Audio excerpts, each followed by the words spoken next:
My Harvard MBA daughter abandoned me on a dirt road in broad daylight. Just drove off. Left me standing in a cornfield 3 hours from home because I embarrassed her in front of her rich fiancé's family. The hum of the old SUV filled the silence between us. My daughter, Emily, kept her eyes fixed on the road, fingers tightening around the steering wheel every few miles. I could tell she didn't want to be here, not with me, not on this drive to the countryside where her late mother and I once spent our summers. But after weeks of her avoiding my calls, I had insisted. Just a weekend, I'd said. We'll talk, we'll remember your mom, and maybe start over, she agreed reluctantly. For the first hour, we talked about safe topics, the weather, her new job, her fiancé, Mark. But when I mentioned how I hadn't received an invitation to their engagement dinner, the air shifted. She rolled her eyes, muttering, "Dad, please don't start again." I swallowed my pride. I just thought, after everything I've done for you, I'd be there, she sighed, tapping the steering wheel. You're making this about you again. The road curved into open farmland, and I felt my throat tighten. There was a time when Emily and I laughed endlessly on road trips like this. She'd sing along to the radio, her hand out the window, hair flying in the wind. But now, even breathing near her felt like trespassing. When we stopped for gas, she stayed in the car, scrolling on her phone. I caught a glimpse of her screen, a message from Mark. "Is he still with you?" You know what we talked about. My heart sank. When I got back in, I tried to sound calm. "You're hiding something from me, aren't you?" Her jaw tensed. "You always think the worst, Dad. Maybe that's why Mom used to cry when you weren't around." The words hit harder than any punch. I turned toward the window, biting back tears. "That's not fair, Emily. You were a child. You don't know everything that happened." "Exactly," she snapped. "You never told me anything. You just expect loyalty." We drove in silence again, the road stretching endlessly under a dull gray sky. The further we went, the fewer signs of life we passed. Just fences, scattered barns, and dust. I began to wonder if she'd even mapped our route properly. Then, somewhere between two forgotten towns, she pulled the SUV over abruptly. "What are you doing?" I asked. She turned to me, expression unreadable.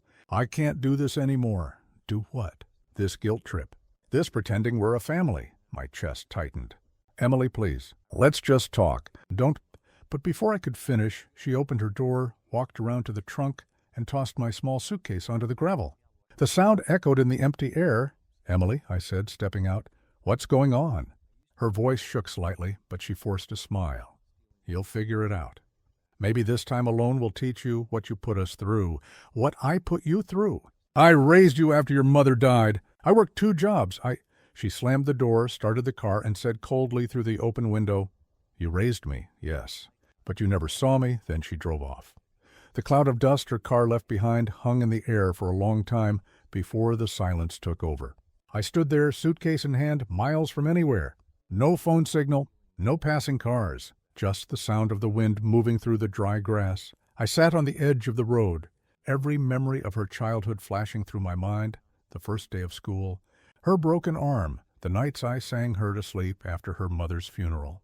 How could that same little girl abandon me like this? Hours passed before I started walking. My legs ached, my throat dry, but I kept moving. Eventually, I found an old farmhouse.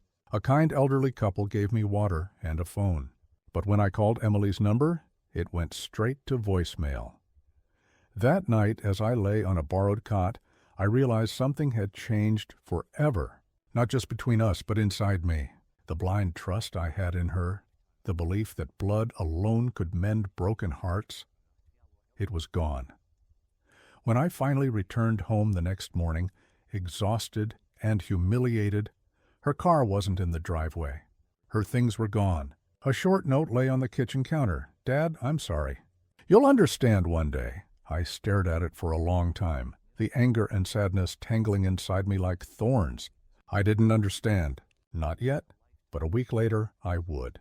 And when I did, I changed every lock.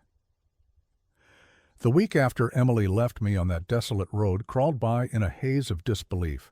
Every corner of the house echoed with her absence, the faint smell of her favorite perfume, the photo of us by the fireplace, even her old mug still sitting on the shelf.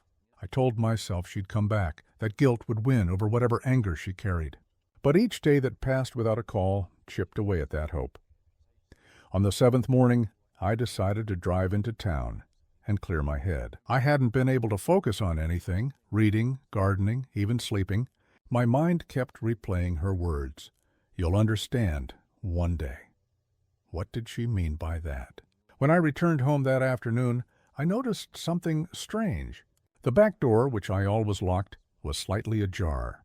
My first thought was that I'd simply forgotten, but as I stepped inside, I froze. The living room looked off. Not ransacked, just different. A few picture frames were missing from the wall.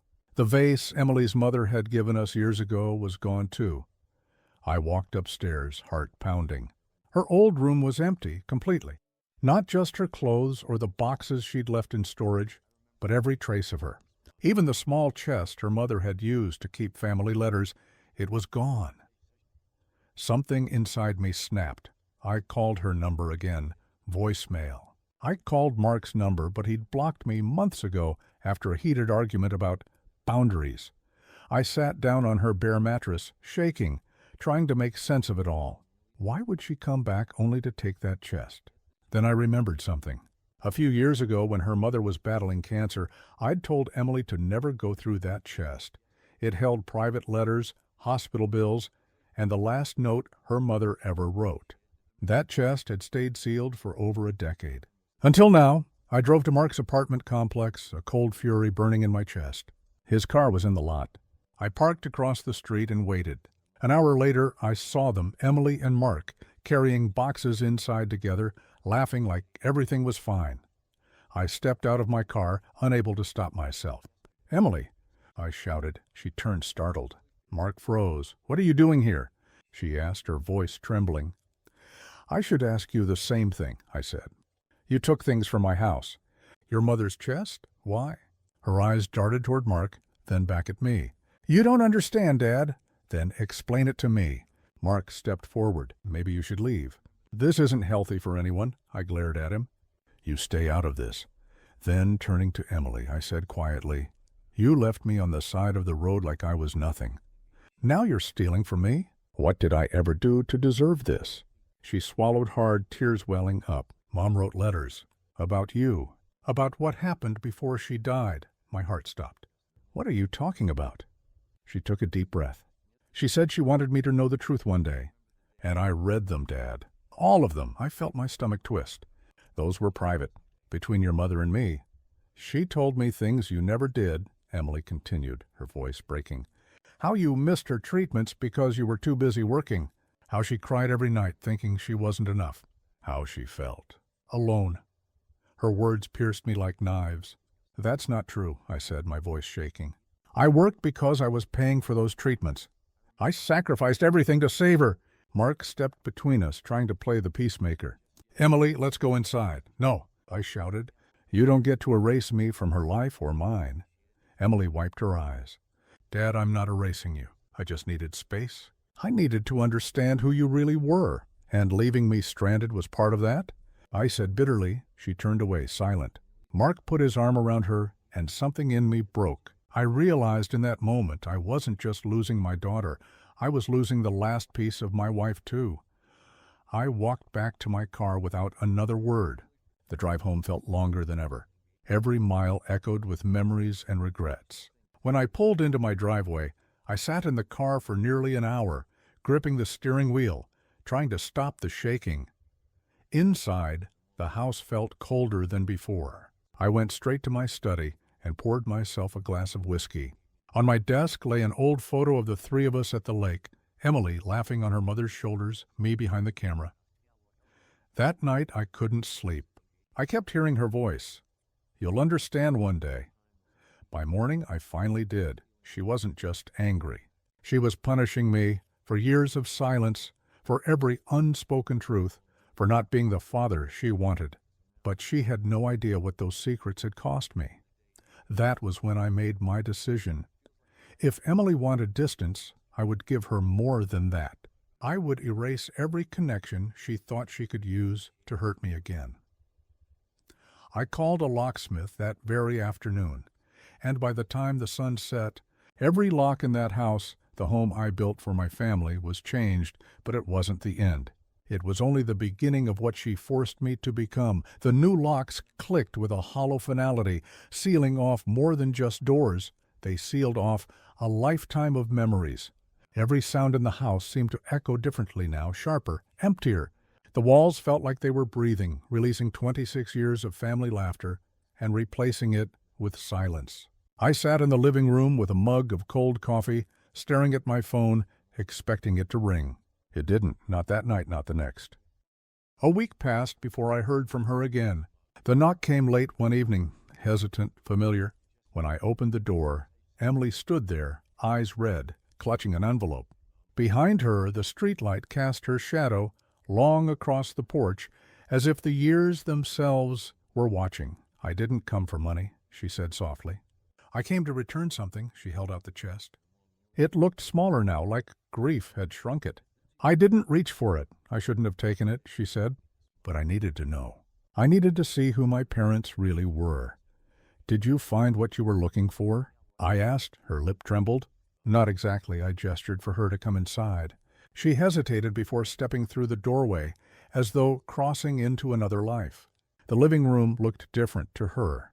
The new locks, the missing photos, the faint smell of fresh paint where I'd covered old marks. She noticed immediately. "You really changed everything," she whispered. "Yes," I said. "Because I had to. You left me in the middle of nowhere, Emily. You didn't just walk away. You stranded me. That night changed something inside me." "I know," she said, her voice small. "I thought I was proving a point. I thought you'd finally see how it felt to be alone.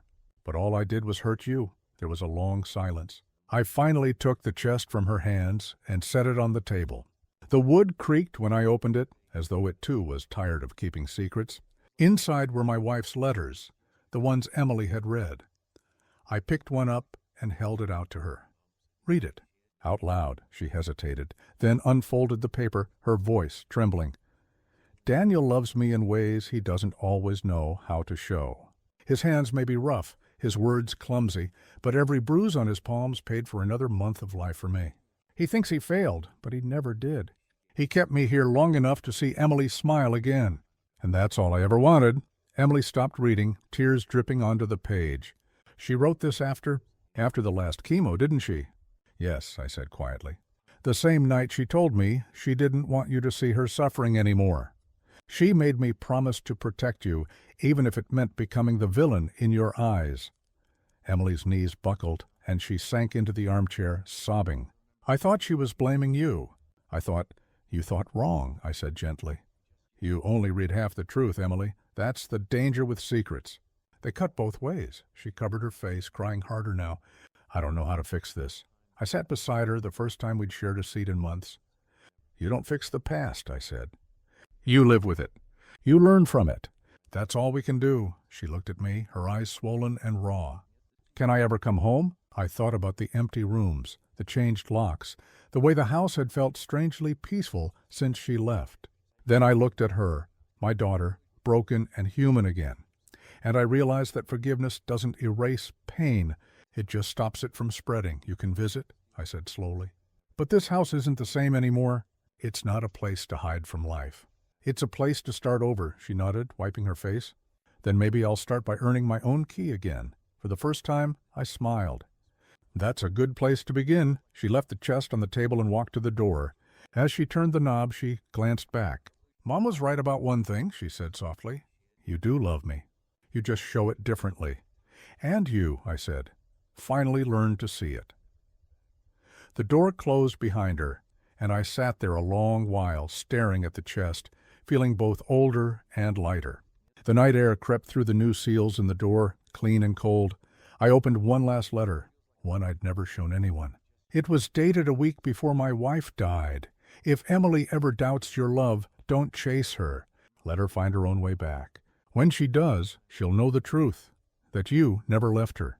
You only stepped aside long enough for her to see where home really was." I folded the letter, placed it back, and locked the chest for the final time. Outside, the city hummed, distant, uncaring, but in that small house, something had healed. The locks were new, the walls were the same, And for the first time in years, so was my peace.